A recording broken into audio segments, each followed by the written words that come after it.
Are you self-employed? Don't think you need business insurance? Think again. Business insurance from Zensurance is a no-brainer for every business owner because it provides peace of mind. A lot can go wrong. A fire, stolen equipment, or an unhappy customer suing you. That's why you need insurance. Don't let the "I'm too small for this" mindset hold you back from protecting yourself.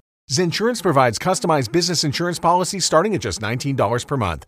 Visit Zensurance.com today and buy your policy online in just a few minutes. Zensurance. Mind your business. Céline Dion. My dream, to be international star. Could it happen again? Could Celine Dion happen again? I'm Thomas Leblanc, and Celine Understood is a 4-part series from CBC Podcasts and CBC News, where I piece together the surprising circumstances that helped manufacture Celine Dion, the pop icon. Celine Understood, available wherever you get your podcasts. Frequency Podcast Network. Stories that matter, podcasts that resonate. If you ever feel like your vote doesn't matter, or if anyone ever tries to convince you that going out to cast a ballot is a waste of time, please remember British Columbia in the fall of 2024. The full results of the 2024 provincial election in BC may not be known for another week. With the initial count on October 19th too close to call, election officials are now preparing for the final count. Those final results, sort of, arrived on Monday.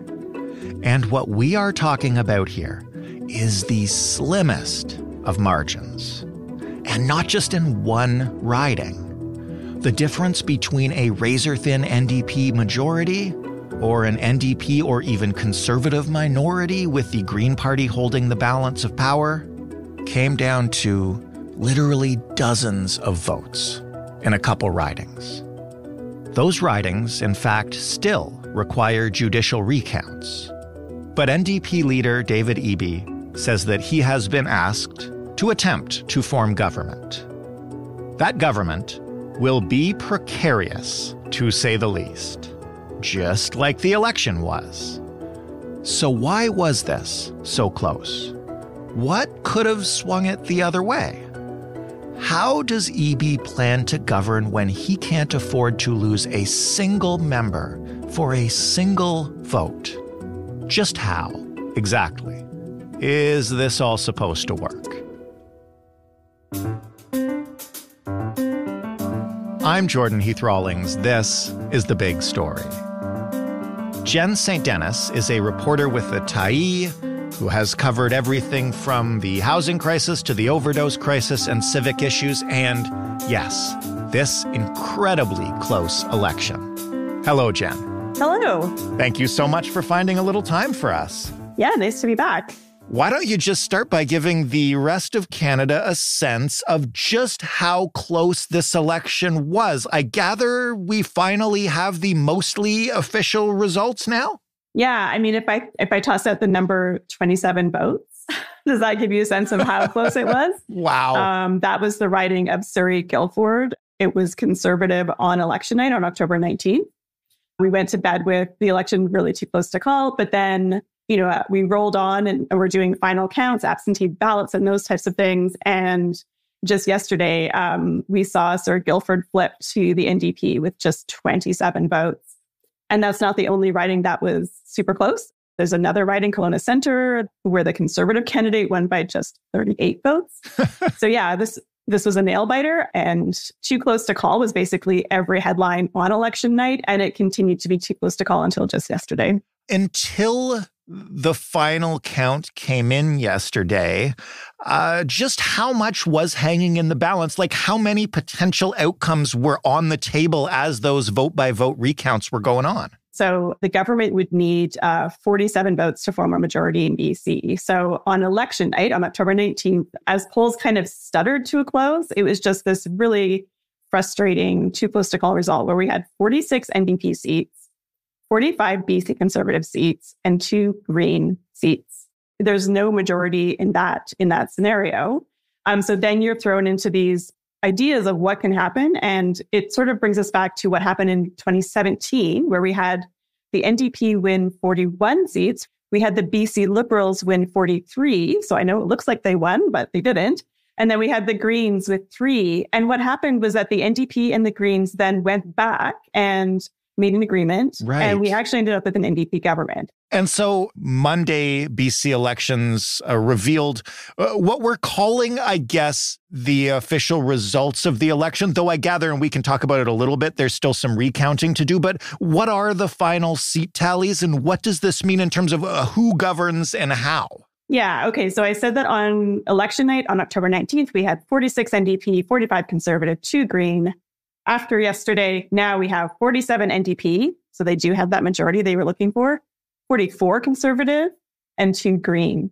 So now the NDP has a majority, means that they're technically able to probably elect a speaker from their own party, and they shouldn't have to absolutely rely on the Greens to pass key confidence motions.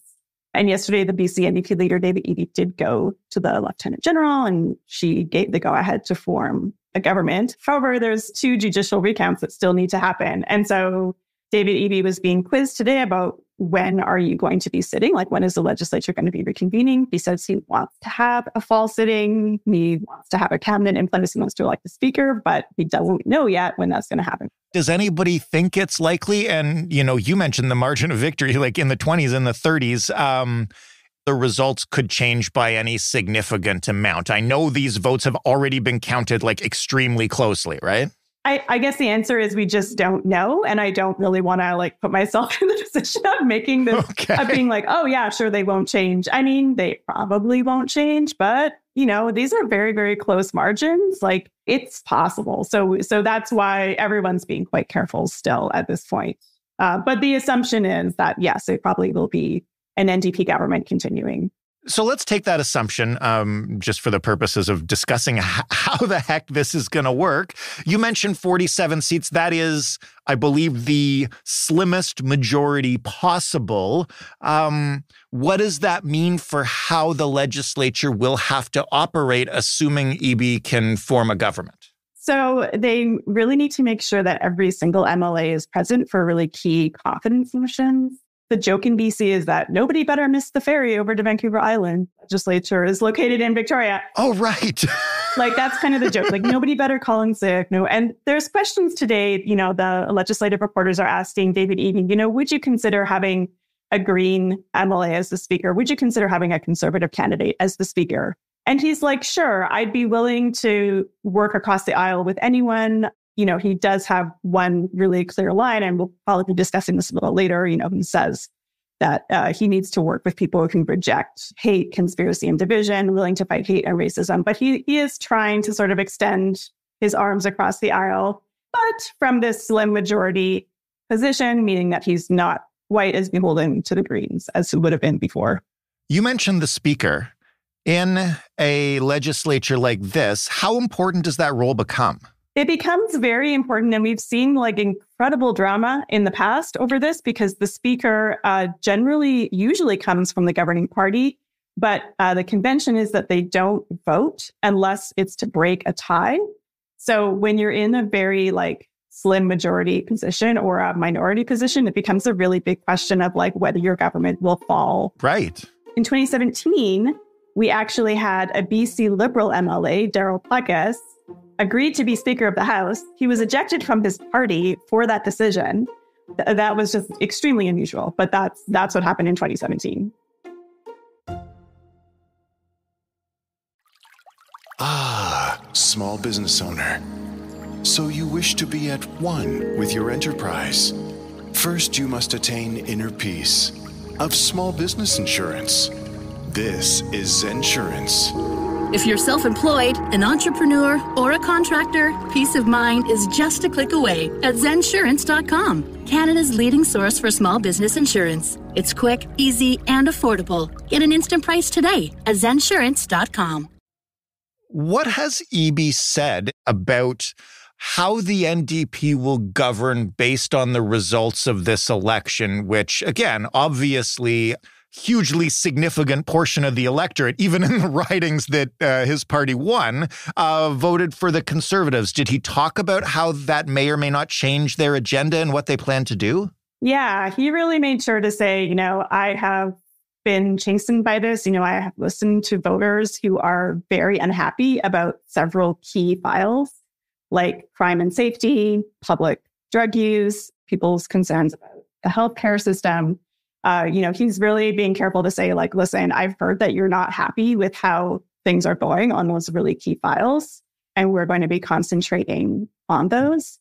And he is, trying to say that he will reach across the aisle, but he is specifically saying, I like this one idea about moving community services to the front line that comes from the Greens. Mm-hmm. He is saying he will try to work across the aisle with the Conservatives. He's emphasizing that, he's familiar with some of them because some of them are former BC Liberal MLAs. Right. Like I said before, he sort of repeated several times that he does have this red line about, wanting to work with people who are really committed to fighting hate and racism. Tell us why, for those outside the province who haven't been following the intricacies of this campaign, why that's such an important thing for him to state, and how that, I guess, is defining certain members of the Conservatives who were elected, not all of them. Like, explain the dynamics there a bit if you can. Yeah, and it's clear that we say that this is some candidates. This is some, when we're talking about conspiracy theories, some comments by leader John Rustad. This is not all candidates. It's a very feisty, disparate group of MLAs here that we've elected on the Conservative side. But this has been a very nasty and troubled campaign in terms of, we've seen from John Rustad, the skepticism about vaccines, some conspiracy theory kind of language that's he said in the past, to being worried that kids are going to be forced to eat bugs. So there's that people kind of maybe snicker at or whatever. But then there's the kind of more troubling stuff, comments that have come out from some candidates like Bruce Chapman that are extremely hateful against Muslims. We've seen comments coming out from a Conservative candidate who did not get elected, but by not that much, in one to Fika Malahat, calling Indigenous people a very, very hateful slur. So we have just seen some very, very troubling and disturbing and upsetting comments come out in this election. And those are still, yes, the voters have spoken. They have elected some of those candidates, like Bruce Chapman was elected, but they're still sitting out there, sort of causing division. You mentioned the Conservatives are, a diverse and fractious group when it comes to their opinions. I want to ask you that question about what we know about the NDP backbench, because, again, they can't afford to lose a single vote on an issue they want to pass, right? Yeah, the NDP tends to have pretty strong party discipline. We don't generally see a lot of huge dissent. Although I will say in the most recent government, we did see one BC NDP MLA and leave the party over comments she made about Palestine that some people found offensive. And she ended up not running for a re-election, and she's publicly accused the party of not dealing with anti-Semitism properly. So blow-ups can happen in the NDP, but they're relatively rare. Now, if the situation were flipped and we were talking about the Conservatives, John Rustad has said that he'll allow his MLAs to vote however they want. He's not going to whip the vote. So there's that. And yeah, like I said, it's the BC Conservative as a party had been around for a long time, but this is like a renewed, re-energized party that was taken over in 2022 by these young, right-wing politicos. And it's got a lot of different, it's got people who were supportive of the truckers convoy. It's got people who are kind of just social conservatives. It's got people who are more like free market conservatives or were BC Liberal candidates. So it's got a lot of stuff going on in it. And I do expect to see quite a bit of drama in that party as we're going forward. And where is the Green Party in all of this? I mean, they must have been salivating on election night with the opportunity to potentially hold the balance of power, like I think they did back in 2017. That hasn't materialized, but do we know what they've said about their support for the NDP, their willingness to potentially align with the Conservatives? I mean, like we've been talking about, if the NDP are missing one vote, the Green Party has a shot of bringing down the government, right? Theoretically. Yeah. So I think the Greens, I don't think they were thrilled on election night because their leader, Sonia Furstenau, who's been a very strong and interesting leader for them, she lost her seat. And so I do think the Greens did have a setback there emotionally because she has been a very strong leader for them. But they still do have those two seats. So they're doing okay. They're hanging in there. They had a breakthrough in 2017 when they elected 3 seats. They went down to 2 in 2020, and now they're staying at 2. So I don't think it's quite like a super exciting result for them, but they are holding steady. And my guess would be that they're looking forward, to the future, but they're not holding that really strong power position that they held in 2017, but they're still in the mix. And they would likely, looking at their politics under Sonia Furstenau, they were a pretty left-leaning party. So they would definitely be more sort of aligned with NDP values on most issues. With those recounts still looming, it being so close, I know you mentioned that BC politics has some experience going down this road. Are people thrilled to be going down it again? What's the vibe down there? I think it depends on what side of politics you're on. The BC Conservative leader, John Rustad, on election night, he vowed to, at the earliest opportunity, take down the NDP government and send voters back to the polls. So I think maybe if you're a really strong Conservative voter who's really, really unhappy with the NDP, maybe you're raring to go for another election. I don't know about you, but I'm certainly a little bit exhausted at this point, and I think many voters might be as well. So EB has really said, I want the legislature to work, and I am really willing to work across the aisle to make that work, because I don't think the voters want to go back to another election. But, we have a lot of dissatisfaction that we saw come up in this election with this amazing result for the Conservatives. They did go from 0 to 45. Right. And the government is going to really have to deal with that going forward. So expect to see things move forward on issues like, involuntary care, some of the tough on crime stuff. That is actually one more thing that I did want to ask you, because we have talked to you often about your work on the overdose crisis and the downtown east side and that kind of stuff. On the beats that you regularly look into, what will you be watching for from this, I guess, quote unquote, newly chastened NDP government? Yeah, we saw that the NDP kind of moving further to the right on some of those issues because of the pressure the BC Conservatives were kind of putting on them, and because of, the mood of the electorate. Things like EB's decriminalization pilot did not work out. Right. We spoke about that at length, I think. There was so much blowback on that. So during the campaign, the BC Conservatives were really pushing involuntary care for people with addictions. It's very controversial. I think what I saw was that, John Rustad was not taking a ton of questions from the media, and his candidates were not going to a ton of local debates. And he didn't really ever get the chance to fully explain what he means by involuntary care, because it could mean lots of different things to lots of different people. Whereas David Eby was also pushing involuntary care, but he was taking more time to kind of explain what he meant. And he was sort of saying, it's for this very specific group of people who are already involved with the criminal justice system. And there's a gap between that and mental health. And that's what we mean. So I think that was interesting to watch, just one party kind of running a little bit more on vibes. It'll be fascinating to watch whatever happens. Jen, a pleasure as always. And thank you for walking us outside of BC through this. Oh, no problem at all. Jen St. Denis reporting for the Tyee. That was The Big Story. For more from us, you can go to thebigstorypodcast.ca, scroll back as far as you like. You'll have a hard time getting to the end. You can also send us a suggestion for one of our next episodes. The way to do that is with an email to hello@thebigstorypodcast.ca, or by calling us at 416-935-5935 and leaving us a voicemail. You can find us in your favorite podcast player. You can check us out on Seeker. You can also listen to us on your smart speaker by asking it to play the Big Story podcast. Thanks for listening. I'm Jordan Heath Rawlings. We'll talk tomorrow.